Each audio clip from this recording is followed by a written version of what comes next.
वरना अगर मैं अपनी जबान खोल दूं ना। देखो सबा, हमारा ताल्लुक महज इत्तेफाकी था। अपने बेटे पर तुमको फोकियत दी, इस काबिल बनाया, अपनी जान से प्यारी बेटी तक सौंप दी। सकी,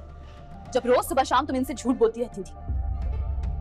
मैं तो फिर भी नहीं, इसने रोने का नहीं बताया था, इसने बस ये बताया था कि तैमूर भाई बहुत परेशान है। फिर भी बहुत लिहाज कर रही हूँ जो अभी तक इस घर में बैठी है। दोस्तों ड्रामा सीरियल मेरी बहू के आने वाले सीन्स में आप देखने वाले हैं, क्योंकि दोस्तों ड्रामा अब एक पल भी नजरों से ओझल नहीं होने वाला, जिसमें आप देखने वाले हैं कि अब अलमेर तो बुरी तरह से फंस चुका है, क्योंकि उसके पास तो वही पैसे थे जो उसने अपने ससुर के कारोबार में लगा दिए हैं, मगर जब इसे बेचने की बारी आती है तो फबिया उसे साफ साफ मना कर देती है और कहती है कि तुम लोगों के घर के कारोबार में मैं 1 रुपया भी अपनी तरफ से देने वाली नहीं हूँ, और अगर तुम सोच रहे हो कि उस बुटीक को बेच के तुम अपने बाप की दुकान को ले लोगे और हमारे कारोबार को बर्बाद कर दोगे तो मैं ऐसा कभी भी होने नहीं दूंगी। जिस पर अलमीर कहता है कि फबिया तुम बोल रही हो कि इस कारोबार में भी मैंने ही मेहनत की थी और फिर वक्त मेरा यही टारगेट है कि मैं अपने माँ बाप का अधूरा सपना पूरा कर दूं,